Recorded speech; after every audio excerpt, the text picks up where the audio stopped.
मुंबई के 26/11 हमले के मास्टरमाइंड हाफिज सईद की मुश्किलें बढ़ गई है। पाकिस्तान ने हाफिज सईद के खिलाफ बड़ी कार्रवाई की है। पाकिस्तान के महकमे इंसदाद दहशतगर्दी ने हाफिज सईद के खिलाफ मुकदमा दर्ज कर लिया है। हाफिज सईद पर दहशतगर्दों के लिए फंड इकट्ठा करने का इल्जाम लगा है। देखिए रिपोर्ट। हाफिज सईद के खिलाफ पाकिस्तान की बड़ी कार्रवाई। 26/11 के मास्टरमाइंड के खिलाफ केस दर्ज। पाकिस्तान के महकमे इंसदाद दहशतगर्दी ने दर्ज किया मुकदमा। हाफिज सईद पर दहशतगर्दों के लिए फंड इकट्ठा करने का है इल्जाम। महकमे इंसदाद दहशतगर्दी ने दहशतगर्दों की माली मुआवनत के इल्जाम पर जमात उद दावा समेत 5 कलअदम तंजीमों के खिलाफ दहशतगर्दी एक्ट के तहत मुकदमा दर्ज कर लिए हैं।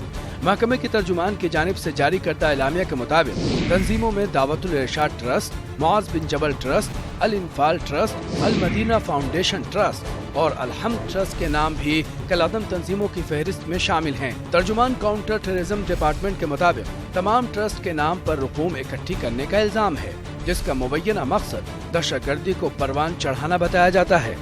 तर्जुमान के मुताबिक इन तंजीमों और इनके सरबराहों के खिलाफ सूबा पंजाब के 3 शहरों में मुकदमात दर्ज किए गए हैं। वही मुकदमात में हाफिज मोहम्मद सईद, अब्दुल रहमान मक्की, अमीर हमजा, मलिक जफर अकबर, मोहम्मद यहिया अजीज, मोहम्मद नईम, मोहसिन बिलाल, अब्दुल रकीब, डॉक्टर अहमद दाऊद, डॉक्टर मोहम्मद अयूब, अब्दुल्ला उबैद, मोहम्मद अली और अब्दुल गफ्फार समेत दीगर को नामजद किया गया है।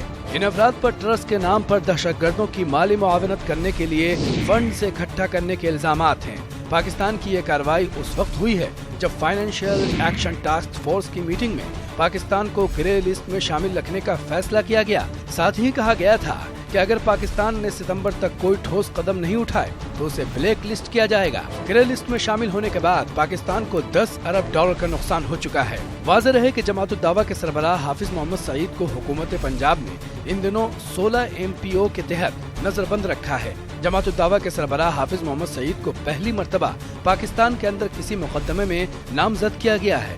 इससे कबल उनकी तंजीमों पर पाबंदी लगती रही है, लेकिन कहा यह भी जा रहा है कि सिर्फ मुकदमे दर्ज कर लेने से कुछ नहीं होगा, बल्कि शफाफियत के साथ इसकी जांच भी होनी चाहिए।